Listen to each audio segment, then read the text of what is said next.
Vamos lá para uma notícia triste, galera.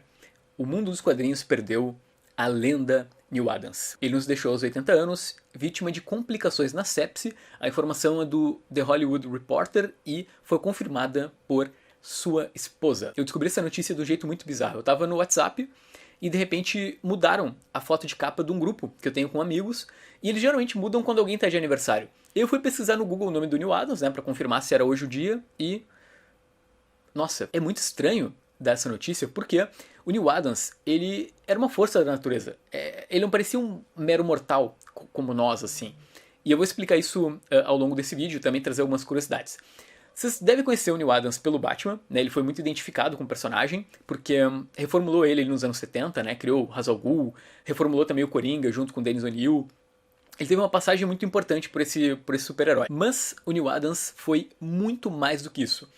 Para vocês terem uma ideia, os criadores do Superman, o Joe Shuster e o Jerry Siegel, só tiveram seus direitos reconhecidos e tudo mais pela DC Comics graças ao Neal Adams. Ele foi a grande voz nos Estados Unidos na luta pelos direitos dos quadrinistas, né? Questões de royalties, devolução de artes originais. E deixa eu trazer alguns bastidores que eu acho que pouca gente sabe. Eu estava lendo uma entrevista do Frank Miller pro The Comics Journal, lá em 95, 96, e o Miller, ele conta alguns detalhes interessantes assim da relação com o Neal Adams. Se você não está sabendo, o grande Frank Miller também é um cara que luta pelos direitos dos quadrinistas. Só que o único motivo dele ter essa postura é por conta do Neal Adams, né? O estúdio do Neal Adams em Nova York era um local onde os quadrinistas se encontravam para falar sobre essas questões. E ele foi o cara que colocou uma semente na cabeça do Frank Miller, porque, segundo o próprio Miller, estava tudo certo. Ele estava feliz trabalhando com quadrinhos, tipo, pagando as contas do jeito que dava e, sabe, trabalho dos sonhos.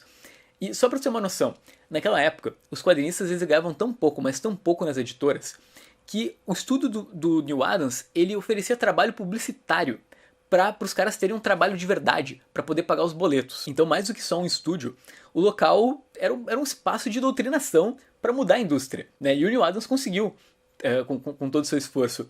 Então, cara, ele foi um gigante, né? E no meio dos quadrinhos, óbvio que tu deve conhecer, por exemplo, Lanterna Verde e Arqueiro Verde, que foi a fase incrível que ele fez ali nos personagens, junto também com o Dennis O'Neil. Eles basicamente trouxeram várias questões sociais e tudo mais, né? Tem cenas marcantes. Eles criaram o John Stewart, né? Na Marvel, o Neal Adams fez os X-Men, antes do Claremont, e fez, por exemplo, também a Guerra Cris-Cru, que é considerado um grande clássico ali da editora. E eu fui muito feliz de conseguir entrevistar o Neal Adams em 2019, na Comic Con.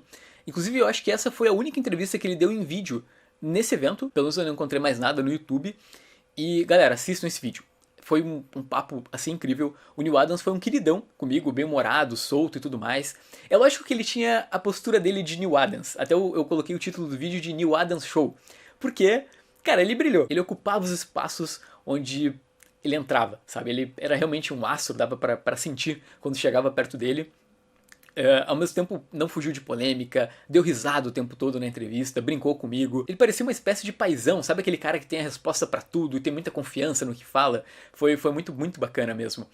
E, assim, ele nos deixa, mas ele é um daqueles casos que, por mais que ele não esteja no mesmo plano que nós mais, o legado permanece, sabe? Não só o legado como, o cara que desenhou o Batman. Tudo bem que ele foi muito importante, né? O Batman tinha toda aquela cara da série dos anos 60, mas, principalmente, ele é um cara que mudou a indústria, né? Eu acho que é difícil a gente imaginar o entretenimento que a gente tem hoje, né? Editoras como Image, por exemplo, sem um cara como Neal Adams primeiro, indo lá, lutando e tudo mais. Então fica aqui essa singela homenagem desse canal de vídeos, né? Eu, obviamente, não sou um cara que li o Neal Adams nos anos 70, ou nos anos 80, né?